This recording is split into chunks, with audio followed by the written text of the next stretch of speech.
All right, good afternoon, everybody. Happy Saturday to you. Welcome to, what are we calling this? A transformational trifecta, AKA the town hall.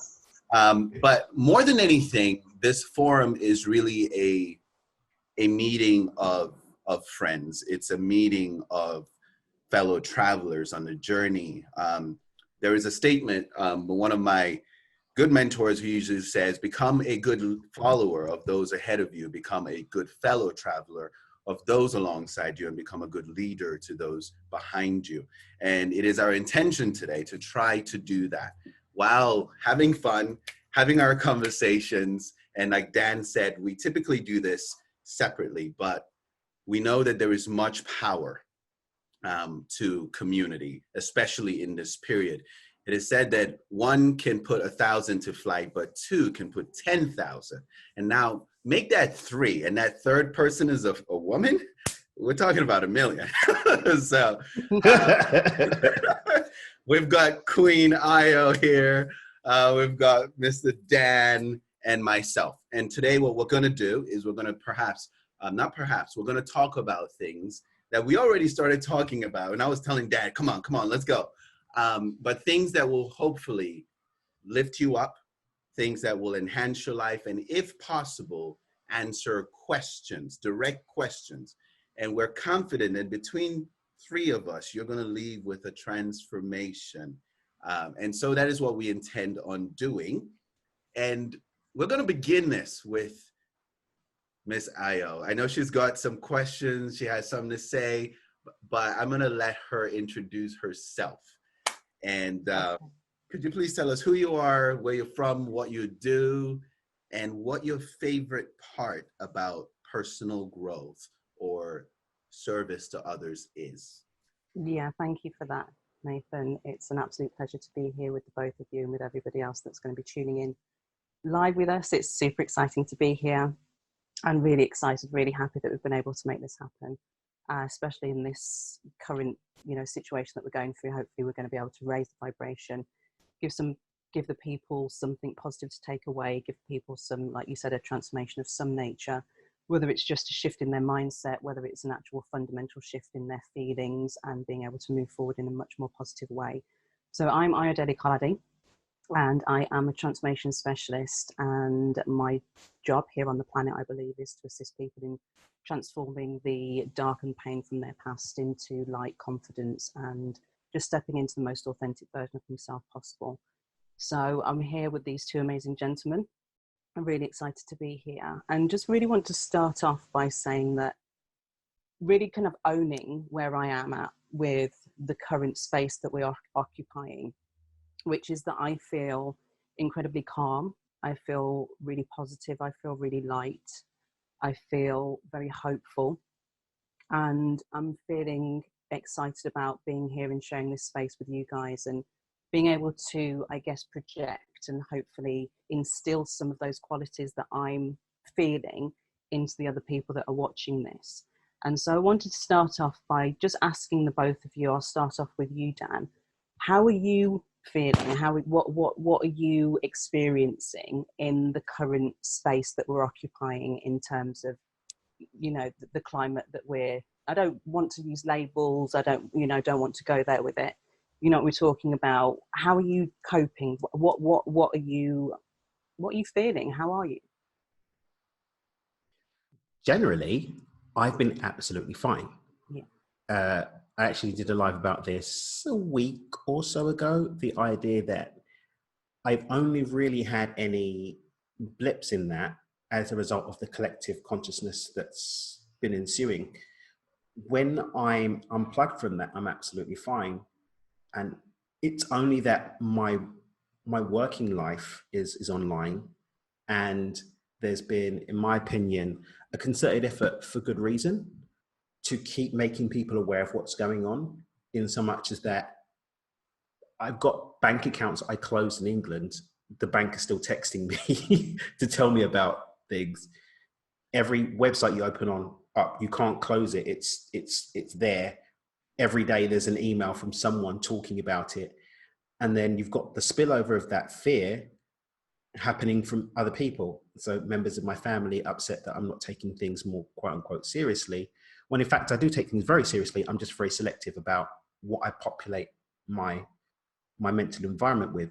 So as a general principle, I've been absolutely fine. But there have been times when that energy, I've had to sort of do a bit more work to keep my head above that energy that's been bouncing around. But generally, I've been absolutely fine, in all honesty. Fantastic. I think I've been very much the same in terms of limiting my access to information that's been coming in. So muting people, unfortunately, if I see too much about, the stuff that's going on currently, I've got to be really selective about what I'm letting into my energy space, and also muting WhatsApp groups if there's too much, an overload of information about, what's going on. I'm muting it because, again, just being really selective about what I'm allowing into my space. This is a very private space, and I don't want that to be infused with a lot of negativity and negative vibes and the fear that a lot of people have been experiencing. And that's not to be insensitive to the people that are going through that. It's just being mindful about protecting my own energy. So coming to you, Nathan, what about yourself? How are you feeling? What's been going on with you in this, in this time space reality that we're in? Very much like Dan. I'm perfect. I'm great. Other than the fact my gym is closed. But even that, I choose to see some benefit, because I needed a rest. I needed a break. My body needed to recover. And so I am 100, like I'm really good. And I'm grateful that that is the case. I am naturally more introverted than most people, so I could go days without seeing a soul, and wouldn't even know, So I am perfectly fine. As to how it is that I'm coping with the noise, for the first week, as Dan had said, I'd gotten sucked into it, and then I just deleted Facebook off my phone, so that solved that problem. But I'm really using the time to do more work and to focus on projects. I see it almost as a privilege, as an opportunity, because the world is literally on pause, right? So it's like slowing down everything and saying, you better hurry up and do everything you need to do, right? And so that's kind of the way I'm seeing it, and just giving me the opportunity to do all the things that I needed to do before it goes back to normal speed. And that's the space I'm in, and I'm grateful for that. And I'm just like Dan, we're not ignoring it, we're not being stupid. I've limited my association.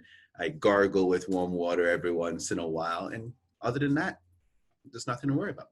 Mm-hmm. I think that being an introvert by nature really helps me. I'm so introverted. Like, people probably find that quite difficult to believe, but I am such an introvert that this is, again, without being insensitive to other people's experience, it's like a breath of fresh air, because I don't have there's no expectations of me to do anything outside of my home, which is just where I feel most comfortable being anyway. Like, I'm just so happy. I'm just literally so happy in my own space, in my home.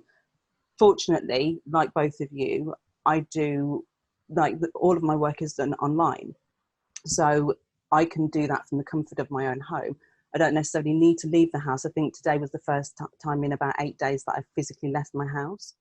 And I was quite happy to get back home, to be honest with you. So, it's that luxury, I guess, of having an online business and being able to have that luxury of not much has really changed for me.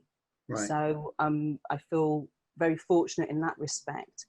And I also can, I guess, relate to how extroverts are feeling. Not because I can step into their shoes, because I'm not that, mindset way, I'm not that way inclined, but I know that it must be having quite a significant impact on people that aren't used to this way of life and on their mental well-being. So is there anything that we can share? Is there anything that we can offer to help, I guess, share with people how we're coping? And I mean, my offering, or one of them, the first thing that comes to mind is, like I said, limiting the amount of contact I'm having with the information that's coming in. I don't watch the news anyway. I haven't done for about 10 years.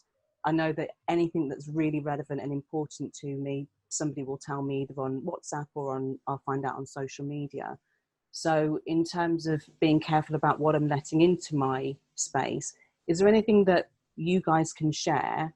I'm going to just throw this out there, and whoever wants to come in first, is there anything that you can share in terms of how people can cope, in terms of what they're feeling and how they can cope with the situation that we're being faced with? Dan. Was that a finger point? I was like, is he dancing? Is he pointing my way? Like, what's happening here? I would say it comes down to just understanding how individually we create our reality. Obviously, they're fundamental truths about how reality is constructed, but how we engage with that is a matter of personal belief. So taking time to understand how you work and how you relate to energy as pertains to unfolding and creating reality, I think is really, really important. So when you understand your stories, you can dance with them in a way that enables you to maximize what you get out of any situation, even situations that are more trying or that have us as a society, as a global society, facing quite an interesting challenge, a challenge that doesn't need to be as interesting as it is. And I think there's a couple of things, really, I'm going to go to the dark side here, that may help. And that's the idea of what in reality transurfing we refer to as playing the negative slide. So a mentor of mine in the world of business had said, whenever you're approaching a choice, you should know what's the best that can happen, what's the worst that can happen, and what's statistically likely to be the most probable outcome, and be ready to deal with all three of those. And so when I approach most things in my life, I ask myself, what's the best that can happen? What's the worst that can happen? What's the most likely that can happen? So again, without being insensitive to the very real situation of people losing loved ones, people going through horrible illness, and people having their lives impacted in a deep and terrible way, the worst that can happen is that I can die, which hasn't changed. It was always the case. Death is a reality that at some point we are all going to face, unless the prophecies are true, Jesus comes back and everything goes, or the aliens come, like who knows, right? So it's statistically likely at some point I'm going to pop my clogs and I'm going to pass away. I didn't know when that time was going to come before, and I still don't know it. So the worst that can happen hasn't changed as a result of this situation that we're in now. I'm at peace with that. The best that can happen is that this situation ends very quickly, as few people as possible pass away, and as few people as possible are affected by it.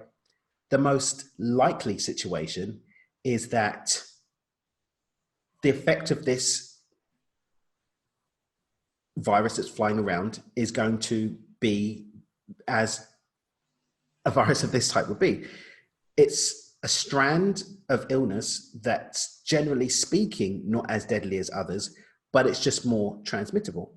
And so what's likely to happen is that if everybody follows the protocols, if it's raining, use your raincoat. This isn't about being in fear, it's about being sensible. If it's raining, wear your raincoat. Then the spread is not going to be that bad. But in any case, the worst that can happen is that I die, which was going to happen anyway. And when I'm ready to face that reality, then the fear factor drops. My level of importance that I give to fear drops. And then I can start to make decisions from a clear space, and I can make sensible decisions to wear my raincoat as it's raining. And that's really what I have to add, to throw in the mix there, because I'm not really sure if anyone else is going to go so dark. So I thought, let me just get in there with the dark side. No. I mean, and it's somebody that we both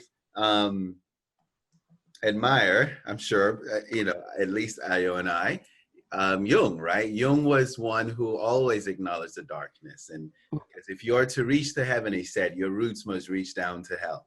And it is just what it is. It's this acknowledgement of the dark and the light, because that is where you find completeness. So that was not dark at all to me. If that's what you call dark, then you're good. Come on then, Nathan.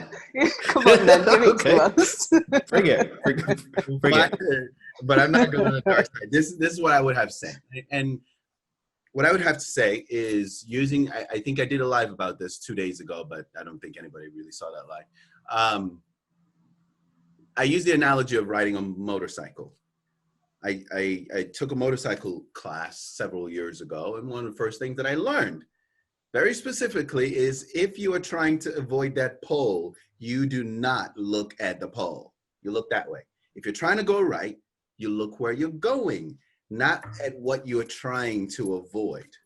Okay? That is basically the principle of steering is, and you'll notice the motorcycle rider tilts their head and their body, and that instrument kind of goes that direction with them.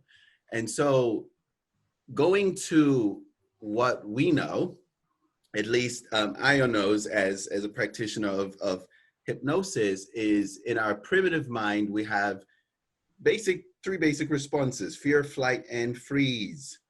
And so what tends to happen is when you're about to run into an obstacle, our primitive mind comes back up and says, oh my God, I'm going to hit that lady.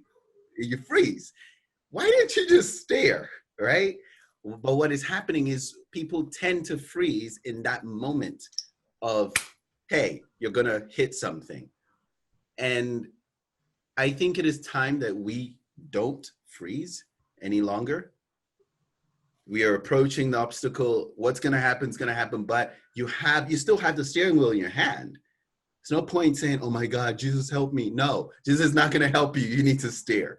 So my advice is steer your thoughts in the direction of the reality that you want.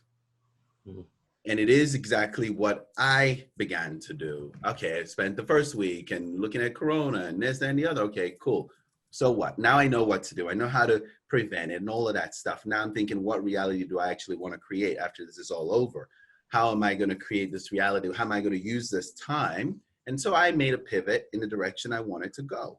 And I think the sooner we begin focusing on other things, the better for us, which is probably why we need to change the topic of conversation quickly. You know, and it's starting to talk about how can we enhance our lives? How can we, you know, do the things that we used to do before this whole thing showed up? Because that reality is still going to be waiting on us after it's done.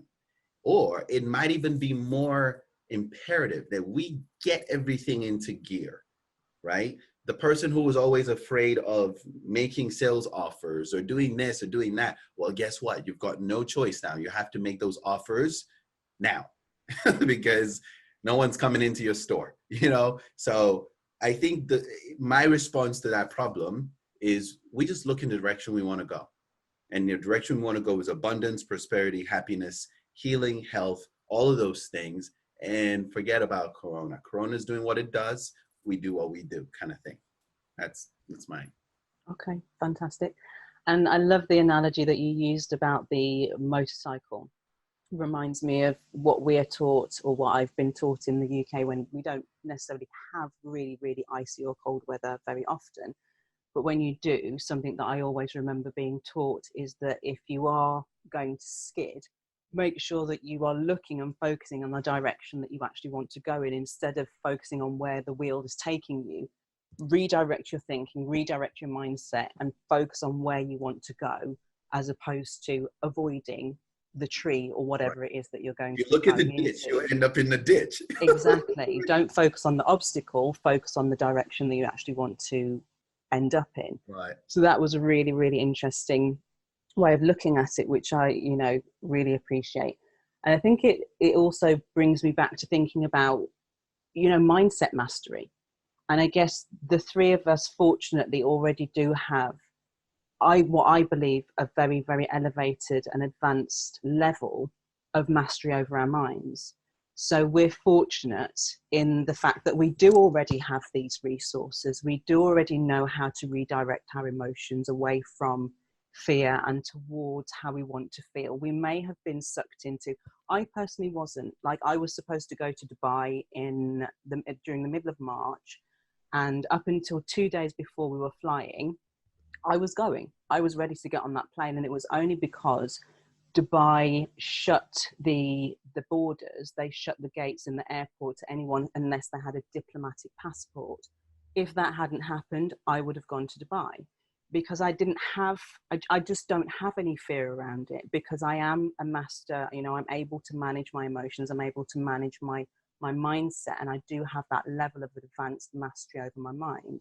So there's something to be said for already having that level of expertise over our thinking, our focus, our ability to manage where we're directing our thoughts, and manage the self-talk, manage the internal dialogue that we're having, that has enabled the three of us, and I think people who are very much on the same tangent as we are, to be able to step above it and to look at it from the perspective that we want to see it. So I guess I don't really have a question, just wondering whether, I think I can see Nathan's itching to say something on that. Yeah, I'm itching to follow so up. I'll leave that open and let you comment. No, you're taking it right back. How do you manage that? What do you do? Do you have practices, habits? What tips would you give to everyone listening? And of course, what perhaps can I learn? What is your process of managing your thought stream? Or in the case of Corona, it's all around you. So how do you stay away from that? It comes back to the point that I was making about already having that mastery over my mind very, very deeply embedded in my neurology. So I haven't always had positive self-talk. I haven't always thought positively.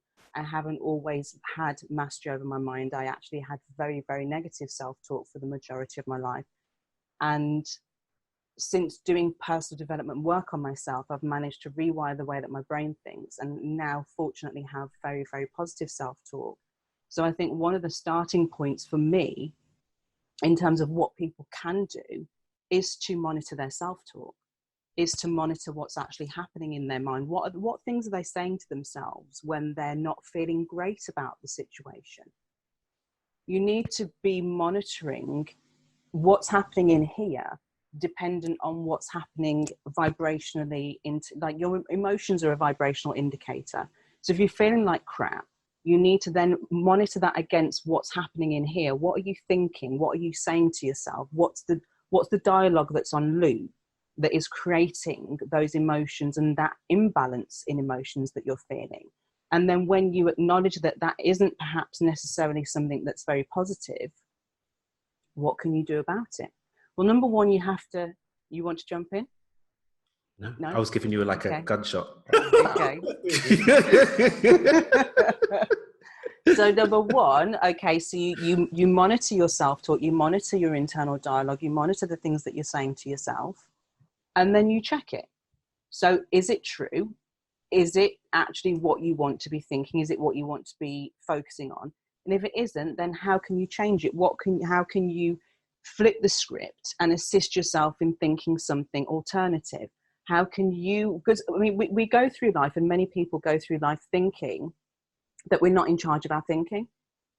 We think that thoughts just pop up, bang, they're there, and we've got no control over what thoughts pop into our head. It's an absolute crock. It's absolute rubbish. We are in charge of what we think, and thus we're in charge of what we feel, because our thoughts have a direct relation and a direct impact on how we feel. So if we're allowing our thoughts to be bombarded by all of this stuff that's happening in the media and by all of this information that other people are feeding us, then we're not going to be in control of our thinking, and we're not going to be in control of our emotions. If we can find the resilience and the courage to say, no, I don't actually want to be involved in that conversation. I'm going to choose to have a different experience of reality. So I'm going to think about things the way that I want them to be. I think that is a really, really crucial starting point to feeling better, because it all starts with our thinking. Dan. That was a poop poop. Combined with that. I got something. So I love that. I love all of that. And I just wanted to invite people to recognize that a discipline that will support that is stepping into awareness and not being afraid of the awareness. just for the just a quick note, by the way. So I didn't want to be the moderator today, but she had questions ready for us and is carrying a mug that says "the boss." I just want to make that note. Make a note of that. Oh yeah, see this, yeah. people. I don't want to be the mod. Yeah, but I am. So sips tea so it's quietly. As if sips tea quietly. That's none of my business, but definitely not a frog. So coming back to seriousness, awareness, because we can't be mindful of what's going on in our mind and mindful of where we're at if we're not taking the time to actually check in and see what's going on in our minds and see what's going on where we're at. So I just wanted to pop that I think sometimes it's very easy to hear amazing direction and lose sight of the simple practices that we need to instill in our lives in order to take advantage of them. People, I find, that go for the latest fad. I've got a friend of mine shared this documentary about Ram Dass becoming no one, I think, or something like that. And I'm looking forward to watching that this weekend. But I'm interested to know how many people are going to watch that documentary, get really gassed about sharing, oh, I watched this amazing documentary, it's like so good about this Ram Dass guy, right? But then aren't going to be prepared to be here now, to practice to go through the simple practice of be here now. You can watch as many documentaries about Ram Dass as you want, listen to as many of his things, you can do as much ayahuasca as you want. Unless you're ready to be here now, none of it's really going to have that much of an effect on you. So I just wanted to invite people that we're going to be giving you some amazing tools today. I'm joined by some masters of the game when it comes to the mindset and how that relates to what we create in our worlds, understanding the relationship between our world and what's going on with our programs, which are what the blueprint that our reality is running off all the time. But unless you're ready to take the simple steps, including such simple things as being here now, as such simple things as, okay, what's going on in my mind? And even before that, am I ready to take responsibility for what's going on in my mind and responsibility for what results in my world as what's happening in my mind? So I just wanted to just drop that one in there. Yeah, I think that's definitely one that is worth bookmarking. We often live anywhere but in the present. We live in the past often, we live in the future. We're never really in the present where that future is created, So, it was funny. I saw something. I saw a meme sort of thing of yesterday somewhere. It says people constantly talk about going to the past and maybe changing a little bit of the past because they know you can change the future. But why is it that they don't change a little bit of the present, knowing that it can change so much in the future, right? But it is that, and it is a challenge. It is a challenge, being able to call your mind from the present and realizing that we live in the eternal moment of now, and knowing that nothing that happens in the future will occur without the present. So if I am to change the future, perhaps I should focus on now. If I am worried about what is going to happen in the future, if I'm worried that I'm going to get sick, if I'm worried that I'm going to not have the money to pay the bills, the question is, what can I do now? No. Not out of anxiety, not out of haste or anything, but it's just in the full recognition you've got no control out of that entire timeline, but in the present. So really just bringing that awareness to the present, and then perhaps counting, okay, what can I do?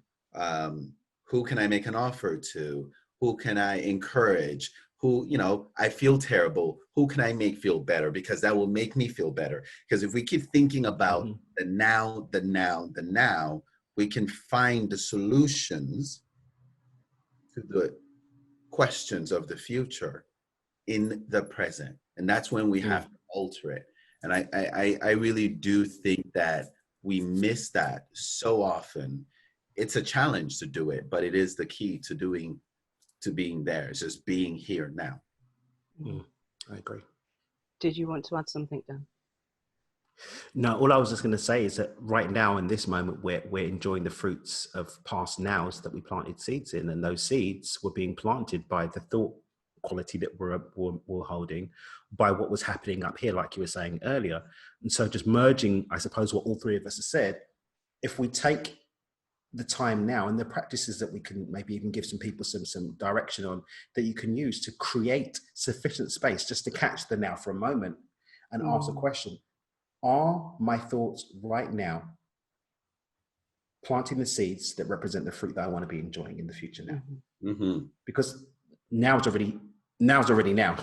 And in fact, by the time we stop to think about the now, that now's already gone and it's in the past. So we can only really look to now. And here and now, if I take a moment and pause, am I planting seeds that represent the fruit that I want to be reaping in future nows? And if not, it doesn't matter what Trump's done. It doesn't matter what the IMF's done or the WHO. It doesn't matter what Nathan and Io and Dan said.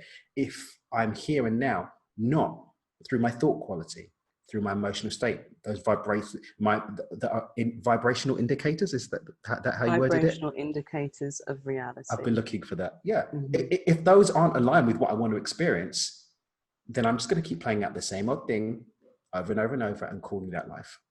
All right. Just for those of you who are watching, this is what Dan is saying.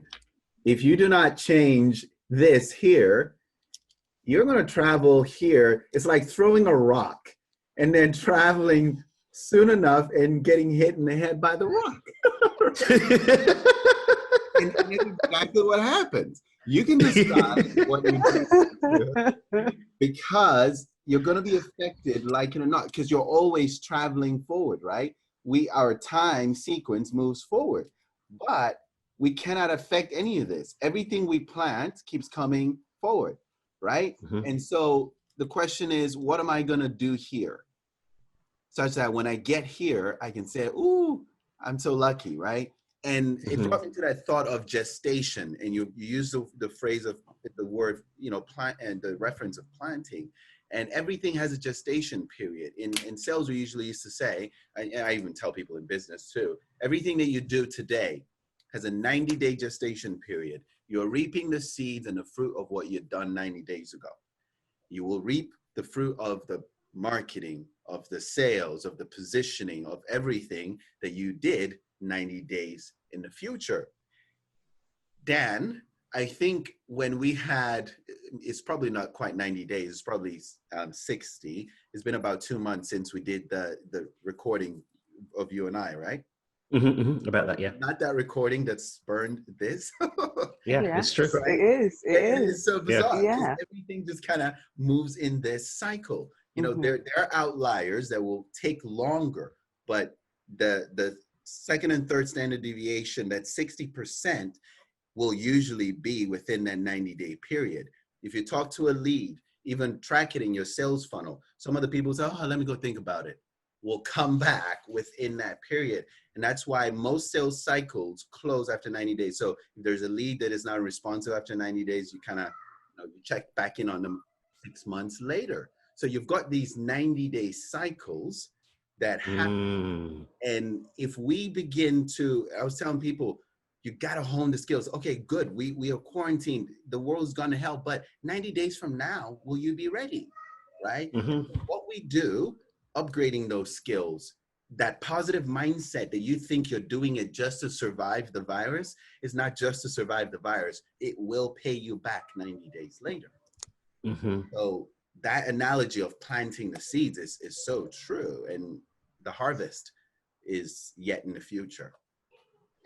So that's I think there's something to be said for deferred gratification. Sorry, I was just going to say there's something to be said about deferred gratification. And I was actually going to look to you, actually, to talk about this one, and the inability that people have to allow for the idea of the law of gestation and be ready for deferred gratification, to put the work in now, knowing that they may or may not see the results immediately. They may not see the fruits till later. Because sometimes we quit, right, because we're not ready to put the work in for something that we're not going to get the payoff for immediately, or because we don't see an immediate payoff, we stop. When actually it's that continuing to put the work in over a period of time that will allow for that law of gestation to take place.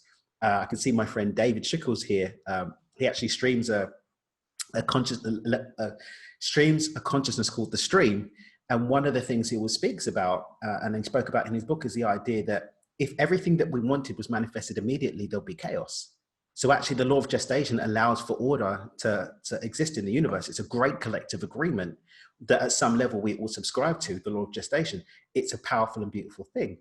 Even when we look to nature, things in nature don't happen instantly, but as humans, oftentimes in our natural way of being unnatural, aren't ready to do that. And so I was going to say, milady, any tips and tools for those who are listening to this great stuff that Nathan's saying about waiting that 90-day cycle and are finding some resistance or are not really feeling that they're ready to surrender to that law of gestation taking place in their life? I think you've both raised some really, really crucial points that need to be taken on board. And that brings me back to think something that I'm not sure whether I'm sure that the people that you both have on your friends list that will be watching this will be intelligent enough to know, but I'm just going to nail it home, that taking action is something that people really need to be prepared to do. Because right now you've got so many people offering services for free. There's so much value coming at the people right now. Meditations, free workshops, free online classes, free coaching, free help, free support. Are people actually taking this up? Are people actually taking action? Or are they sitting in their feelings and sitting in their current time-space reality and not actually doing anything about the way that they're feeling, not actually doing anything about the way that they are experiencing what they're experiencing? So for me, something fundamental to kind of drive home is, okay, I hear what you're saying about people maybe experiencing resistance. There may be some self-sabotage going on. This is not the time for that. Being ready to be ready is something that, they need to just step into the fact that we don't know how long this is going to take. We don't know how long this is going to go on for. My anticipation is irrelevant of how long it's going to take. I'm just going to continue doing what I'm doing, and I'm going to continue with the mindset that it will be over when it's done. There are no mistakes in what's happening. There's no accidents in the way that the universe is unfolding the experience that we're experiencing. But we need to be ready to be ready. So are people taking, seeing all of this free stuff that's online, or are they actually doing something about it? Are they stepping into it? Are they accepting it? Are they acknowledging it? Are they actually doing something about it? So taking action is something that, look for it, search for it, go onto Instagram, go onto Facebook. There's so much free stuff coming at people, and they need to just really, really take action. And I think that the kind of space that we're in at the moment, people are being forced to change. People, the whole planet, every single human being on this planet. So in NLP coaching specifically, we have a model called the change state indicator, which is how we determine and indicate, or how we are told how we experience when somebody is actually ready to transform their life. And what's happening in 7.7 billion people across the planet, they are being forced to the point of change. So what normally happens in a coaching cycle is that something catastrophic happens in your life. This is one of the things that can happen. Something catastrophic happens in your life, and you are forced to make changes because you can no longer accept the way that your life is currently. You have to make changes. What's happening is that being forced to do that is now happening globally. So people can either sit and hope that things are going to change quite quickly, or they can actually take action. And that might be taking action in terms of the free stuff that's available, or it might be taking action and paying for support, paying for somebody to take them through a process that's going to assist them in accessing the internal resources that are going to help them to be able to deal with not only what's happening now, but in preparation for the future, because what we need to really understand is that when we come out of this cycle that we're in, when we come out of this period of transformation that we're going through globally, we're going to experience a very different life, a very different world than the one that was previously, because it needed to change. So we, as coaches, leaders, healers, also need to be ready to be ready. The people who haven't necessarily done the mindset work need to be ready to be ready, but they actually need to do the work, because people who have done that level of personal development work and do have those internal resources that they're able to access to assist them in moving through this with ease, which is, you know, from the conversation that the three of us have had so far, is what we're experiencing. We're moving through this with ease. Is that not something that everybody should be able to do? Is that not something that everybody wants to do? You know, we're experiencing this experience for the first time. We don't know what is in the future for us. So it is working out how to master the mind so that you can have an experience of ease in whatever you go through in life. Is that not something that people should want to have? Nathan, you were scribbling down. Was there something that you wanted to? No, when you're speaking about change, I don't know. Today, I guess I'm the stick figure guy. But, but the one thing that I was thinking, and part of the reason why I mentioned the 90-day cycle is you're always working for the future, right? You have to plant the seeds, and it doesn't matter if you believe it, if you resist it. Something's always happening, and I was thinking of it in terms of this. Hold on. My art might be famous before you know it. This is where we are now. You know, it's kind of like, you know, if you played Super Mario at any time in your life, you'll kind of realize that at one time, this was probably at the same level. When this is all over, the platform is higher.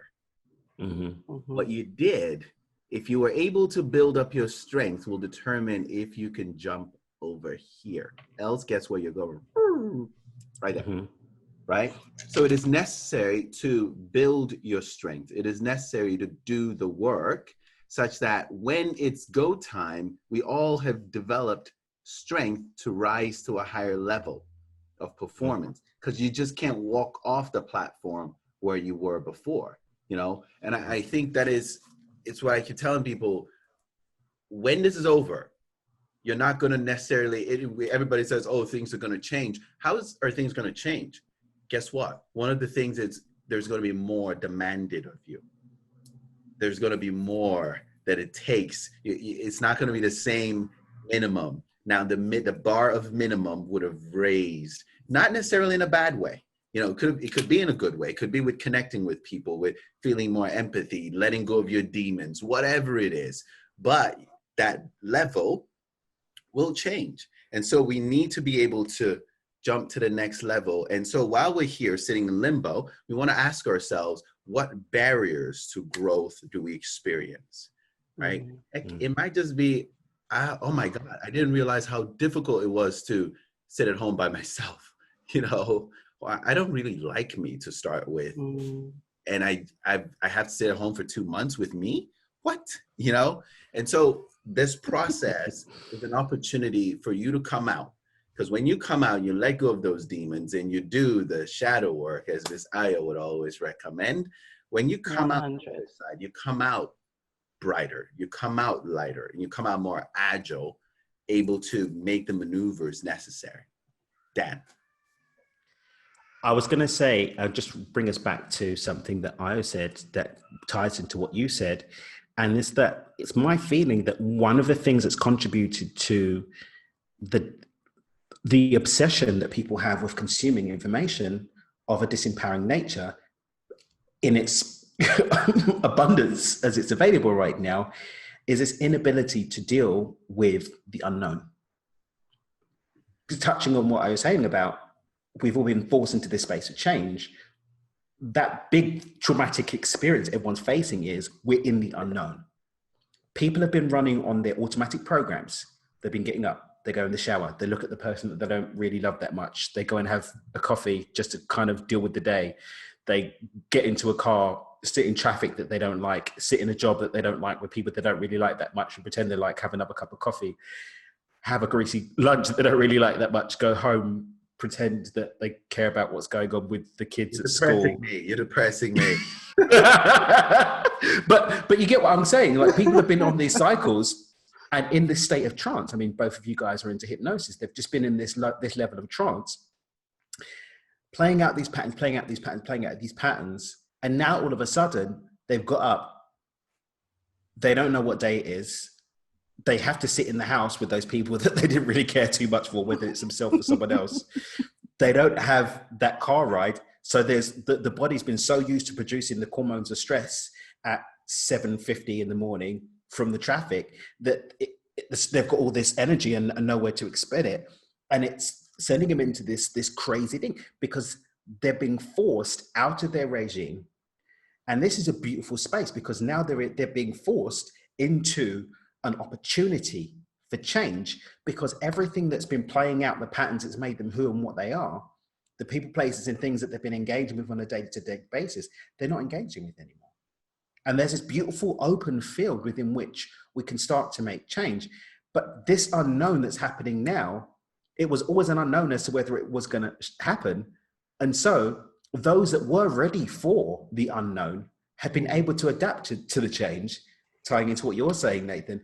And that readiness has made them capable, at least, maybe not everyone's thriving, but at least some people are holding the line, right? So I think this is a beautiful warning. There's been some funny memes about, if this is how you guys deal with this, how are you going to deal with the apocalypse, right? Like, because this is not an apocalypse. This is not an apocalypse situation. But those who have made themselves ready are able to deal with this unknown. Some thrive, some manage, at least, which is a beautiful thing considering the collective energy that's going around in the world right now. And it's an invitation to take advantage of some of these opportunities to level up that are going on right now. I personally believe the biggest change comes from that which we've exchanged energy for. I believe very much in the energy of exchange.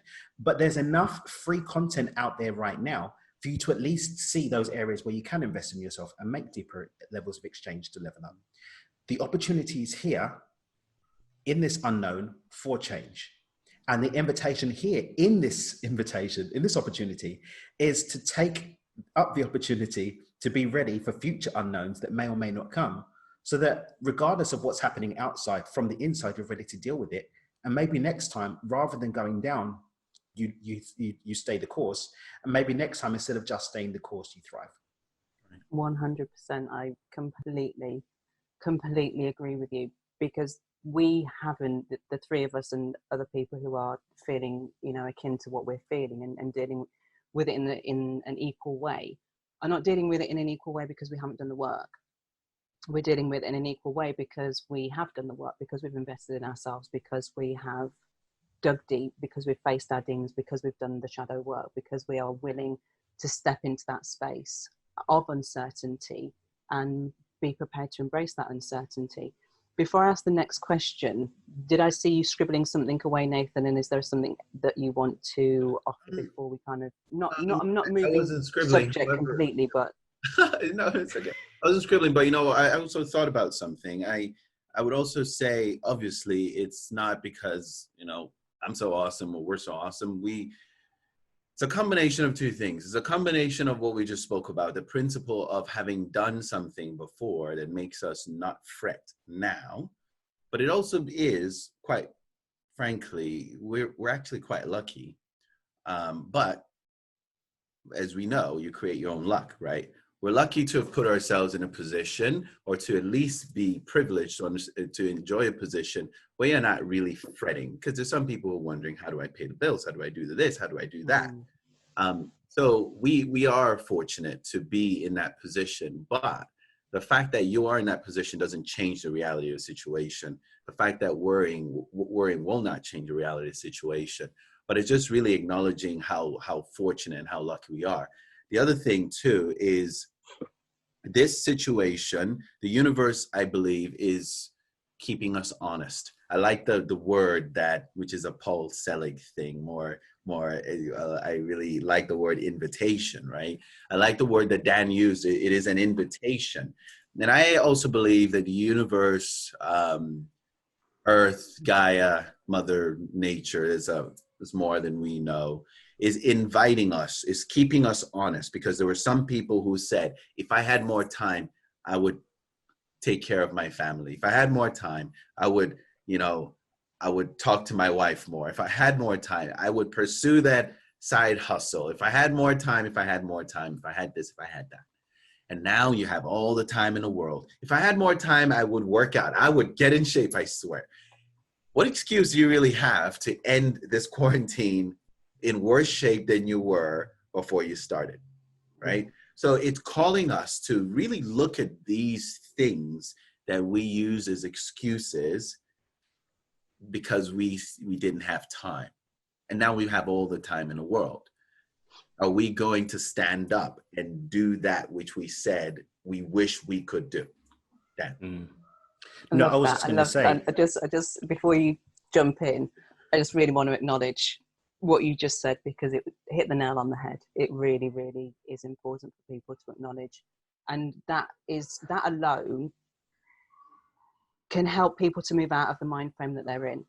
Acknowledging that there was once a desire to do something that they're now being given the opportunity to do. What are you going to do with this opportunity that you're being presented with? How do you want to leave this current space that you're occupying? What skills will you have learned? How will you have developed? How will you have evolved?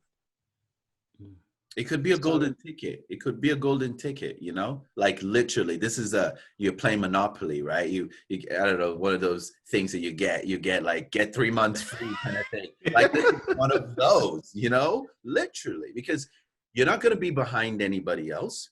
The only thing you can do is, quite frankly, be ahead, right? If you put in the work, but you've gotten this freeze frame of time to do something different.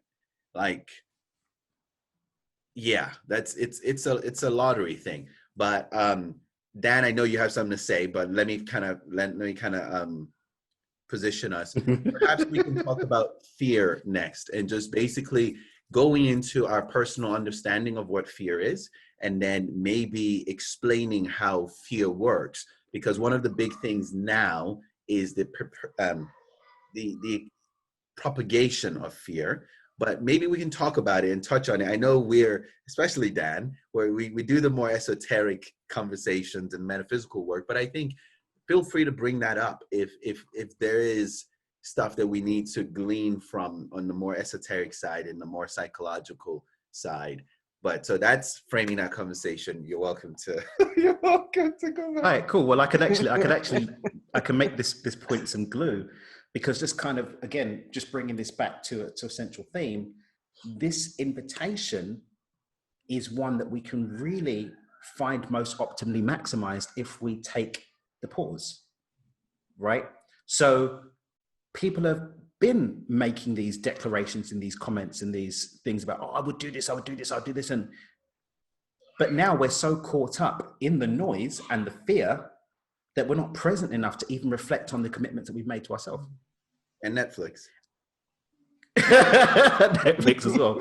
Yeah, but I think in the pause, there is an opportunity to love ourselves enough to be gentle in how we approach this opportunity. Because what I'm finding and seeing is some people, instead of taking up the opportunity to take advantage of this time to step into these things, into that new business opportunity, into doing that learning, to doing that course, into spending some time and getting to love and can reconnect with family, and are instead beating up on themselves because that's the mind's way of keeping them the same.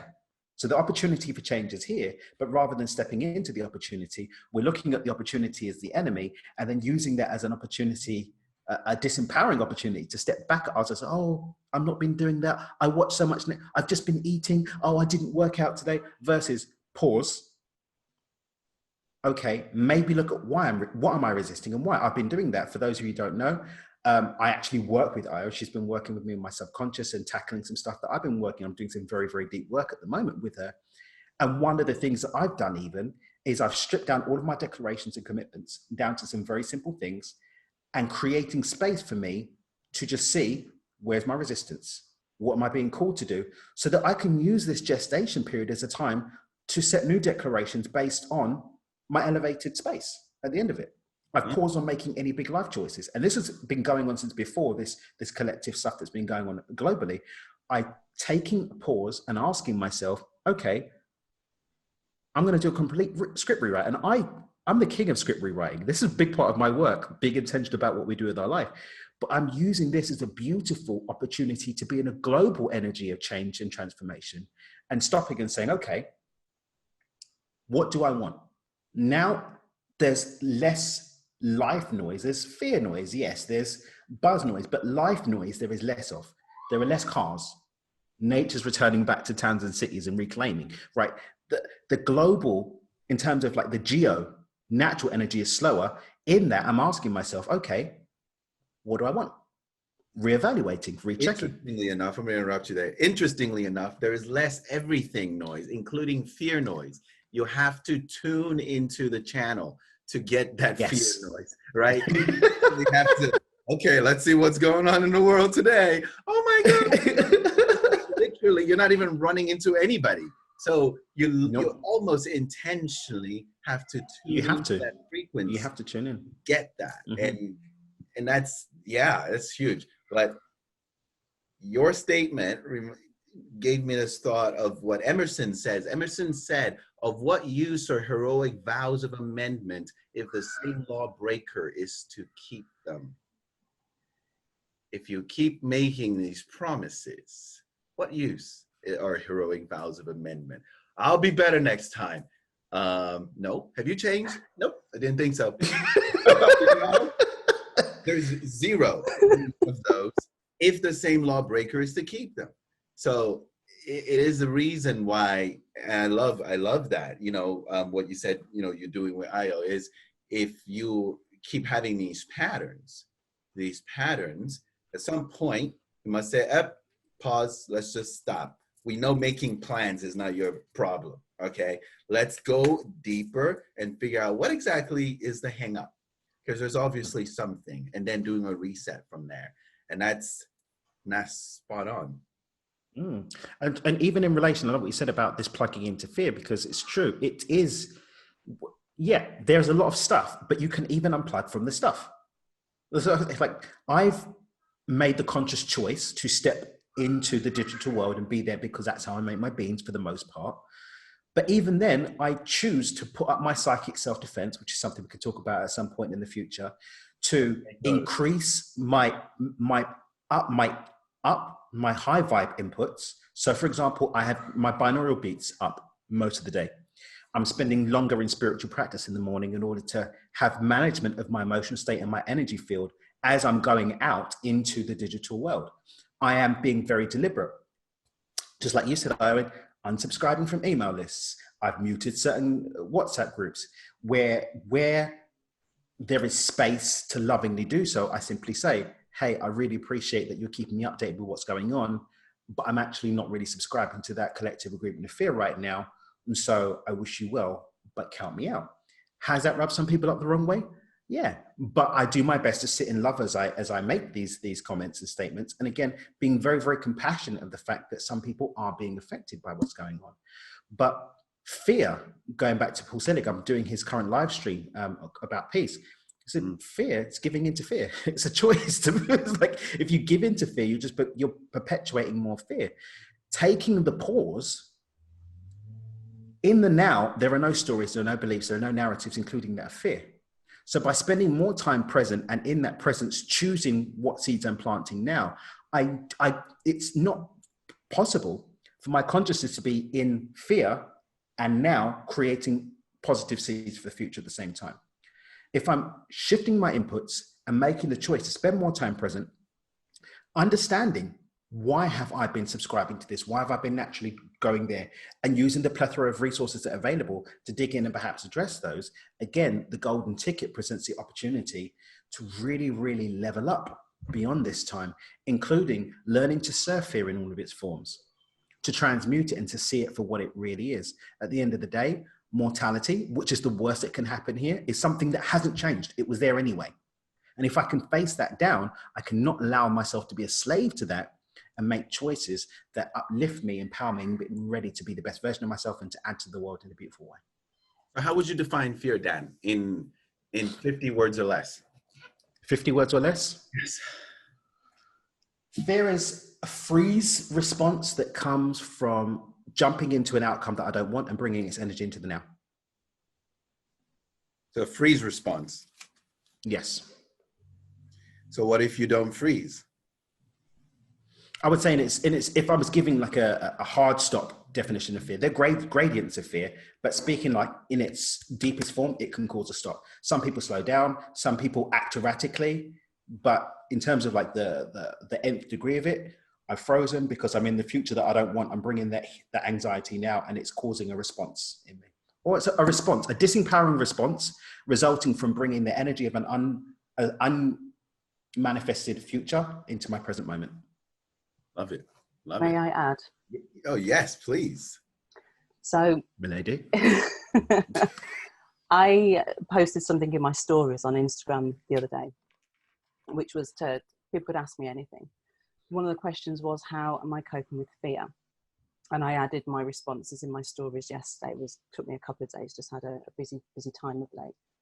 So it's really, really interesting that this has come up, because my understanding of fear is that it's an absence of love. And by that, I mean love in its purest form.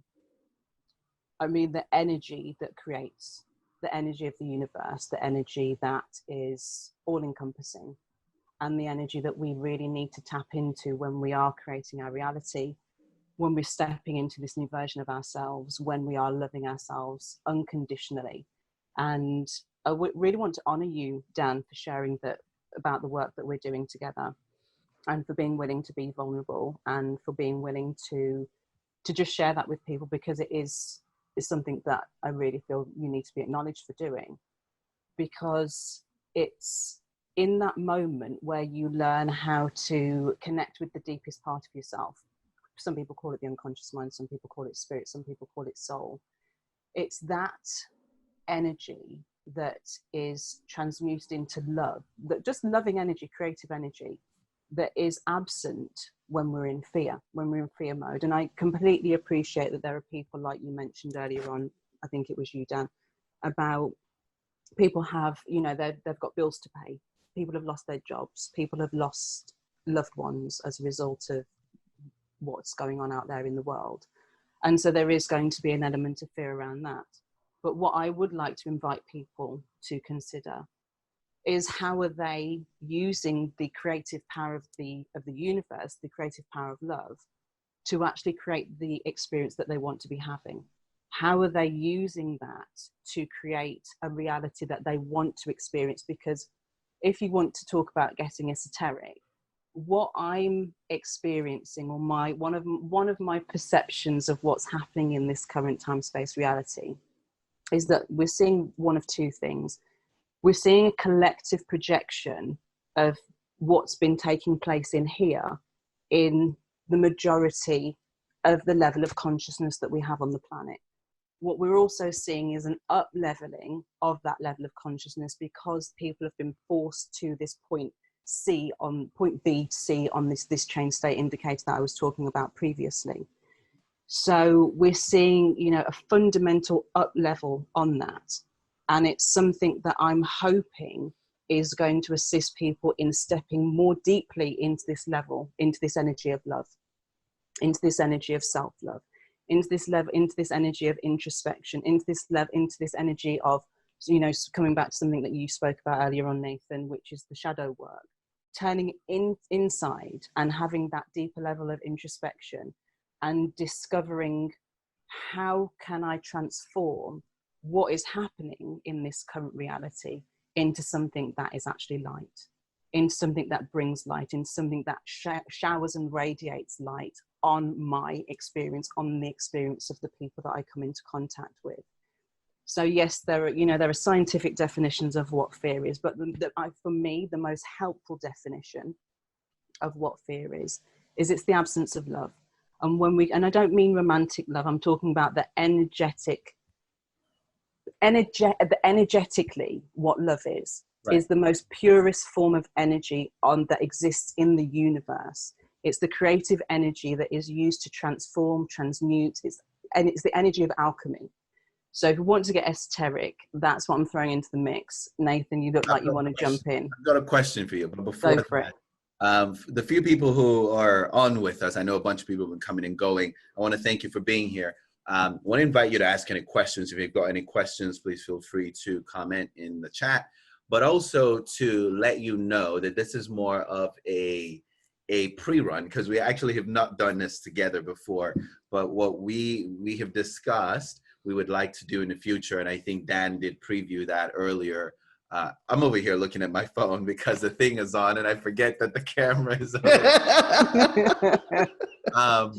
But what Dan had mentioned earlier is that what we would like to do is perhaps in the future be able to answer your questions live. So, you know, if you've got a question, we're going to figure out the whole technology part where we can allow you to come on for a brief moment, either ask a question voice only, so nobody sees your face if you don't want to be seen, or show up and, you know, get almost like in a hot seat, right? You say, okay, this is what I'm experiencing. It's almost like we were just talking about fear, and Ayo was talking about fear.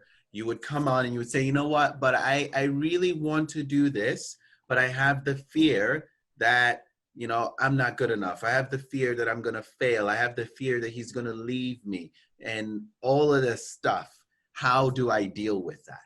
And we would be very privileged to try to coach you out of that, coach you through that process in real time, and hopefully get you a resolution before you get off. So that's just a quick preview for those of you who are here. For those of you who see this later, we're gonna perhaps come up with a more concrete schedule as to how this is gonna go, and we're gonna post a topic in advance.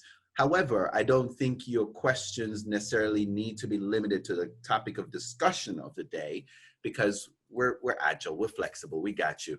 Just come on, ask the question. Okay, that's right. These are heavyweights, right? Come on, and we will answer your questions, give you solutions.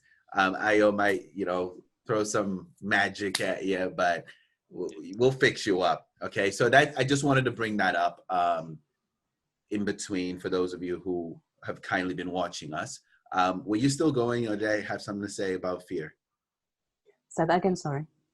Were you still talking about fear, or did I have something? Was I supposed to say? No, I think that I was done with that topic, and it was just, yeah, I don't know whether you had something to add. So my general, and I agree with you 100%. Actually, what I was going to do was I was going to ask you about, and I'm going to forget about what I was going to say. I'm going to ask you, Ayo, from your definition of fear, from your perspective of fear, somebody says, I'm jealous. I'm really jealous of my boyfriend because I think he pays so much attention to other women, or some women love him because he's such a nice guy. And I am just afraid he's going to leave. I have this fear that he is going to leave. How do you resolve, or how do you help that person using that definition of fear that you expressed earlier? I'm not sure whether there's something else that comes to mind that is probably going to be more useful than using that definition, which is going to be around what they're projecting in terms of their experience that they're having. Where is the projection coming from in terms of the reality that they're experiencing? How are they creating this reality where they've attracted a relationship where they are being forced to face these demons of jealousy and fear? What is it in their past that they haven't dealt with yet that is causing them to choose to have this current reality?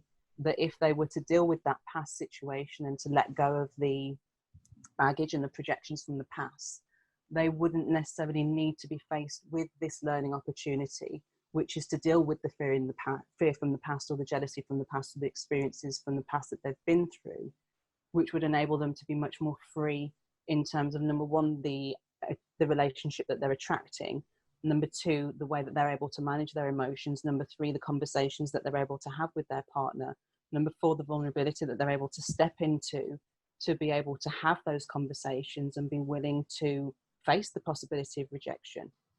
Number 5, sorry, where is the self-love element of their experience, which if they were to delve more deeply into self-love, they would then have a much different experience of relationships and be able to choose differently in terms of the partners that they're attracting, where they wouldn't necessarily be in a relationship with somebody who would be exemplifying these qualities that they are rejecting or don't want to have to face.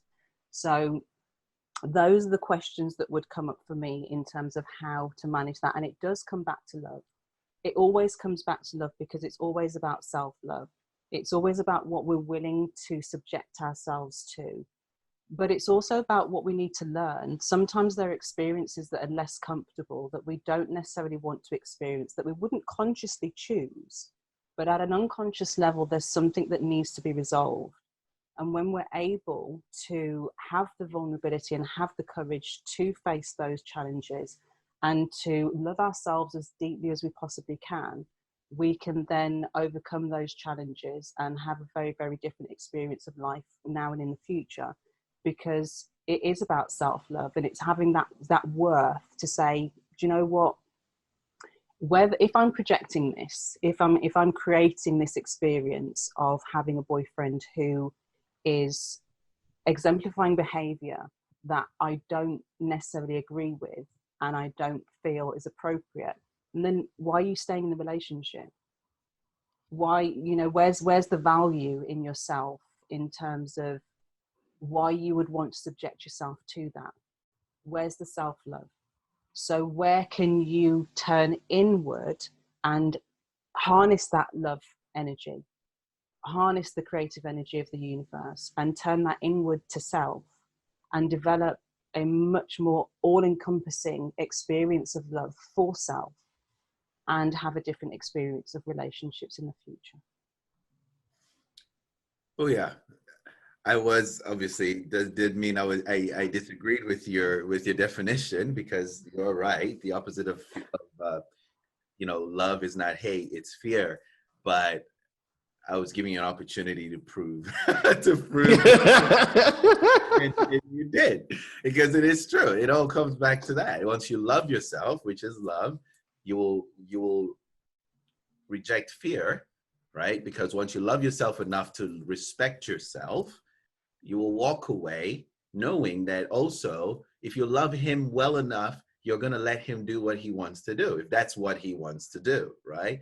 But if he wasn't actually doing something that was out of line, then when you love yourself enough to really see yourself for just being jealous because of the things that have happened in the past, and you're just projecting it on him, then you will let go of that crazy feeling, realizing that what other women do, another woman smiling at him is not his, doesn't change him. If he does not reciprocate, behavior that steps out of the line, then you should be able to trust your man enough to be confident, right? So it releases fear either way. And yes, love. Dan, yes. Did you like that? I did. Yeah, love. So I actually Go on. wanted to just build on the model that both of you have given, and as I'm wanting to do with the Beyond Intention work, just to come back down to the fact that we are always choosing our reality at some level of consciousness. And so for the young lady that's in that situation, then she's in a Schrodinger's boyfriend box, really, because until such time it's been proven, even that the boyfriend is being inappropriate or not, it's unfolding in alignment with what programs or blueprints she's putting out there anyway. And so when that blueprint is grounded in love, then it can only be a beneficial outcome, regardless of what it materializes as. It can only be a beneficial outcome. But then the beautiful thing is, and I'm going to come back and explain that, the beautiful thing is that even if things have started to unfold in a lesser beneficial way, here and now we have the opportunity to re-know that blueprint, and therefore reframe even the seed that's in the ground and change the fruit that we are to bear going forward, even if that has to happen in the form of another relationship. Because at the end of the day, if someone's having that experience and they leave that relationship, even if, and I were talking about that in our coaching session, the coaching session that she did for me yesterday, even if I leave a situation, if I leave that situation with the same blueprint, it may be a different song that's playing, but it's going to be the same melody and the same words or the same binaural beat in the background. And therefore I'm going to have the same emotional outcome from the experience. Amen. Even if this time, instead of it being her boyfriend doing this, it's her boss that's treating another one of her coworkers the same way, or it's her mum giving a certain level of attention to one of her siblings, right? Or the dog being more friendly to somebody else. It doesn't matter. The same underlying payoff is still going to be had unless I change the freaking blueprint. And that does demand making a change in, first and foremost, the level of love that I have. Because unless that blueprint is grounded in love, the outcome is not going to be for my highest and greatest good anyway. I personally am one of those people that gets a little bit sickened by everything's working out for me, but then I'm going to choose a disempowering outcome, the disempowering choice. Everything's working out for me, but I'm going to make another disempowering choice. But everything's working out for me. Right. And having this yo-yo in and out versus everything's working out for me because I have claimed it so, and because I continually make choices that align with that, to the point where I change my blueprint so that at an automatic level, a deep unconscious level, I'm making choices that speak to that, versus I'm not doing anything different. I'm not showing up any different. I'm not making any different choices. And then making these statements of, I call them false statements. I'm very frustrated, by the way, about it's one of my pet peeves, by the way, that making proclamations that aren't supported by how you're showing up. And so at a root level, for the young lady that's in that situation, I'm speaking to you. That situation is unfolding because at some level of consciousness, you've made the choice to have the payoff that you're getting from it. And unless that blueprint changes, the payoff will continue to be the same. But unless that blueprint is remade in love, then it will continue to be remade in fear, and the outcome will continue to be disempowering. Right. And I think we're going to shut this down here soon. But before we do that, I want to invite everybody again. Please join us again. If you found value in this, I've got one more thing to say, but you always have to give the commercial before you shut it before you do anything. Please join us again. We're going to figure out a good schedule for this. We're going to keep it a lot tighter next time, a lot more concise with a specific topic. But most importantly, we will answer your questions live. I don't know anybody who is doing that. We will give you the coaching you need. We'll sort you out. Hopefully you get sorted out, at least in that particular concern. So start digging into the recesses of your mind, your issues, the things that have been bugging you. Come and we will give you, yes, we will give you 3 different perspectives. But you see, the test of truth is that truth is always the same, regardless of from which angle you look at it. So that's how you're going to gauge if what you're receiving is true. But so please join us again. Follow this feed. You have the ability to follow of Facebook Live. So anytime we go live again, you'll actually automatically be notified.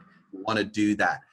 What I would say about that, here's another thing to think about, is what we call secondary gain.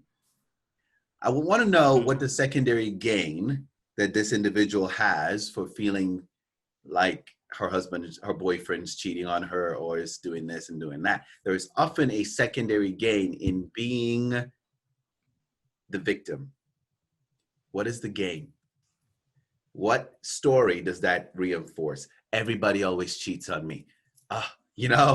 Support me, or it could be reinforcing that, now I have something to complain about, right? What about this thing makes you feel good secretly, right? And really reviewing that secondary gain, or what stories does this reinforce that if you stepped out of would actually be the one that would trigger the fear?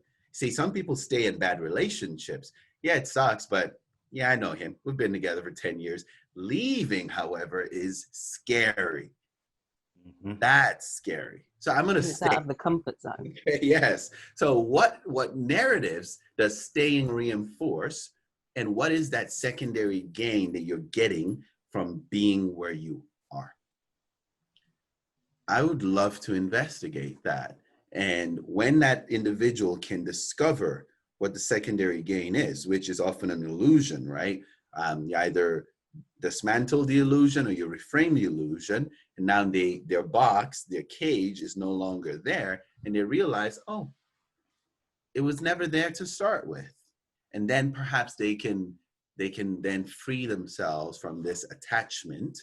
You know, it's kind of like that little elephant that, you know, is kept in place, and now it's a great big elephant and doesn't know that, hey, I'm stronger than this thing. So once we can dismantle the illusions surrounding maybe what they grew up being told, oh, I've had 3 girlfriends in the past who have cheated on me, so this one, you know, doesn't seem to be that into me. She must be cheating. It just might be her personality. You know, she's a non-touchy person or whatever, right? Mm. But it reinforces that person's preconceptions that this is how it is. And then they reinforce that and they treat this person like she's cheating. Where did you go? Who are you talking to? This, that, and the other. And eventually she ends up cheating just to prove your point. And you say, I know it, right? And voila, the world is in balance all again. So it's so cool how the mind and the subconscious works all in our favor, right?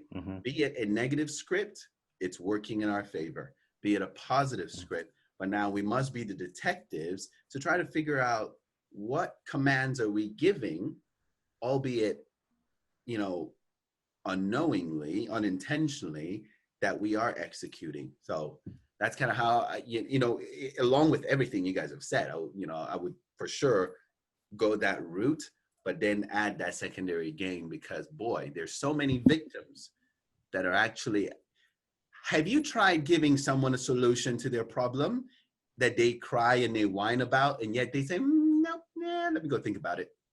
No, I think I'm just going to stick with what I've got, right? Yeah. So many times, because oftentimes they think, I really don't want to solve this problem. Like, I kind of like being sick. I kind of like being this kind of person. Yes, I complain about it, but I don't know what I would do if I were to be the healthy person. Yeah, just to give another strand of light to what you've already shared, which is fantastic, is that with secondary gain, it means that the person gets a greater value from keeping the problem than from letting it go. Of course. No leverage. Yeah. You know, at least in their eye. Yeah. It's bizarre, but they would swear heaven and earth that that's not the case sometimes. Well, a lot of the time the secondary gain is unconscious. So it takes going inward to find out where that self-sabotage is coming from, where that secondary gain lies, and what you can do to break those unconscious habits that are causing the person to choose to stay in the pain rather than choose the solution. For me personally, that's what I'm doing with you at the moment, really digging in and looking at those lifelong remixed songs that have been sprinkled around and just digging in. I'm just digging in, just pulling all of the roots up, because it's unnecessary for any of them to be there. And doing an absolutely amazing job at it as well. So thank you, Maya. But just finding those areas of my life where I don't have the leverage over myself, where the secondary gain is apparent, and just getting some support. Because sometimes it's about getting another set of eyes on situations that are going on, being in a space that supports you being able to do that detective work to find where those things are, and then being supported and held accountable to doing what's demanded of you to create a new framework, to have that support when you haven't got the leverage for yourself, so that you can get over this, you can dig in, rip that out, rewrite that new blueprint from a space of love, and have the new outcomes, have that transformation. We're going to have this conversation again about how a person can, and I think now that we've gotten a taste of how this could work, I think we could probably come up with really concrete topics. But one of the ones that I'm thinking about is how a person can create change in their lives, for instance, and what path would a person need to go through to create change? What awareness does a person need to have? You know, because say for instance, some people think, oh, I don't need coaching. Oh, what do I need coaching for? Blah, blah, blah, blah. At least with a good coach. But we do not know, or at least realize, how much junk we carry around in our psyche, right? And Io, you very well know, you know, somebody in a trance state comes up with a memory that it's been 20 years since I thought about that. And it comes so vividly, right? And they're shocked. That thing is still there, good or bad. Because they haven't dealt with it. They haven't acknowledged it. They haven't addressed it. And it's still, our unconscious minds record every single thing that happens in our life. So if we haven't addressed it at the unconscious level, then it's going to remain part of our psyche. And some of the reason that that information is being presented is for resolution, because that's one of the prime directives of the unconscious mind, is to present information when it's in a safe space to actually become resolved. So yeah, carrying around all of that stuff, all of that baggage, all that pain and trauma from the past, it doesn't serve anyone. Right. It's just the realization that a lot of people don't think so. You see, they think it's really hard to fathom that everything. I mean, some people can't even remember what they had for breakfast yesterday, right? But it's so hard to fathom that your mind is keeping track of what the temperature in the room was the day you were born, right? Or what daddy said, where he was like, damn, it's not a girl. All right, I'm out, you know? And you heard it, and you're not realizing that your subconscious is tracking all of this stuff.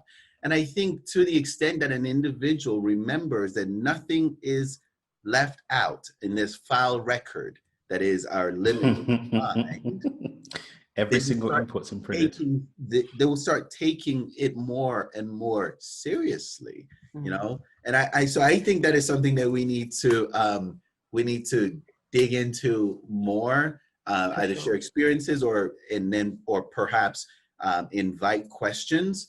And maybe what we could do is post a topic in advance and then promote, at least remind people of what we're going to be talking about, such that they can come up with their questions and then we can answer it live.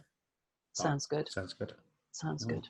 Dan, I'm going to turn it over to you. You can end it. You started it. Okay, I'll do that. I'll do the roundup. Well, guys, it's been an absolute pleasure. I love these two people. They're just beautiful souls.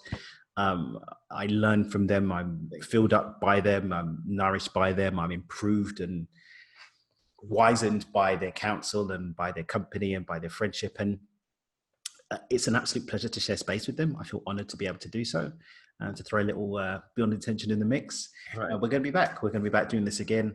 Look out. I know for those of you who are on my feed, I've also shared this in the Dream with Dan group. Guys, look out for these powerhouses and look out for posters of some sort or notifications of some sort of us coming again and holding a very much more town hall style presentation of our individual perspectives on change and transformation and how it can support you. As Nathan said, we're going to have a topic, but by no means feel constrained by that topic. Come with your challenges, come with your questions, come with your ideas, come with your energy, come with your presence, and know that we'll meet you with our love. Signing off now. Once again, thank you so much for joining us. You cannot let it go without the Queen saying something. I was about to pass it off to be rounded off by Her Royal Highness. So basically, just to give you guys some, you know, it's me. I was going to do this. So basically, we're kind of, this is the first time we've been coming together. We've been sort of working out the details on this. There was some technical stuff, and we were saying, you know, who's going to be sort of running point on this. And I was like, no, it's not going to be me, you know. I'm going to do it. But I've got these questions and directives. Yeah. I've got my boss mug. It's not even a small it's like a it's a boss mug. It's like a whole mug. Yeah, the boss is in the mug. And I just reminded, and this is something I definitely want to leave for the end of my point, and this is the beauty of balancing a masculine and feminine energy. And that's not about being a man or being a woman. It's about masculine and feminine energy. This is about gender. This is about energy. And the fact that the law of gender says that we must bring that energy together in order to create. Maybe that's something we'll talk about in the future. But regardless of how you want to look at that perspective, one thing that we can look to from the ancients is that in ancient Egypt, and this is something I mentioned to the guys earlier, the crown of Aset or Isis, whichever your angle you're coming from, had a throne on it. And the reason why the crown had a throne is because it represented that we must ascend through the sacred feminine in order to ascend to any throne. Whether you're a man or whether you're a woman, regardless of your gender, your direction, or whatever, there must be an ascension through the feminine in order, the chaos of the feminine, in order to find your seat of agency and divinity. And so as we're going through the chaos in the world right now, understand that that chaos represents that which we must go through in some form or another in order to ascend into the throne of agency in our lives. And on that note, your ladyship. Thank you so much for joining us, for being present, and for just taking on board, listening, sharing your space, sharing your energy with us. Thank you, Dan. Thank you, Nathan, for accepting my invitation. It was on the back of the podcast that you both did and the podcast that you and I have done, Dan, that I was like, do you know what? But there's an absolute synergy of our energy. So I think we need to get together and do this trifecta. Is that what you call it? A trifecta. Yeah. So we'll be back. And I just want to, I guess, leave the good people with, a couple of things to think about, or maybe just one important one, is that, during this time, during this space that we're occupying, what is there to learn? What can you take away? How do you want to evolve? And it's stuff that we've touched on, during the conversation that we've had, but what do you want to learn? How do you want to grow? Who do you want to be when you come out the other side of this? And I would love it personally. I'm sure that, I invite you to contact me. I'm sure that your people, Dan and Nathan, can contact you with suggestions on what topics they want us to discuss. Yeah.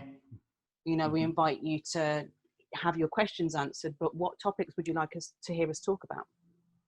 So if there are particular topics that are of interest to you, then I invite you to share those with us, either in the feed below or contact us, directly, and let us know, and we'll be more than happy to do our best to share our wisdom and our light with you.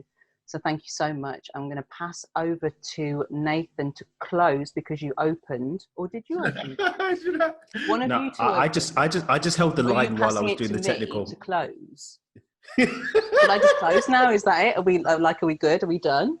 I think so, but this kept coming to my mind, so maybe it needs to be said. I don't know. Okay. Like it just came so rapidly. That phrase that in Paul Selig's work, Dan, where it may not make any sense. It's not enough time to explain it, but this was a thought that kept coming to my mind, and I'm starting to learn to recognize the intuitive hits. But it was this statement in I think I Am Word, that I know who I am, I know what I am, I know how I serve. I am truth. Here, I am here, I am here. I want to suggest that, write that down. Read that back to yourself. Repeat that to yourself. But here's the thing, also ask yourself, do I know who I am? Do I know what I am? Do I know how I serve? And then there's no question that you are here. But do you really feel like you are here? It is meant to be an affirmation that is really meant to ground you, but not only ground you, but awaken you. It's a very powerful one. That's what just kept coming to my mind. I know who I am. I know what I am. I know how I serve. I am here. I am here. I am here. That's all I got. Love it. Wow. Absolutely. Right. Well, please share, guys. This is an open source video. Please share it. We'd love for people to connect with this time. And once we do announce when we're going to be back, share that too. Sending you guys so much love. For my part, I invite you to keep dreaming with your eyes open. Anyone else got a closing line? Catchphrase? That's it. That's good enough. Brilliant. Okay, we're going to sign off now.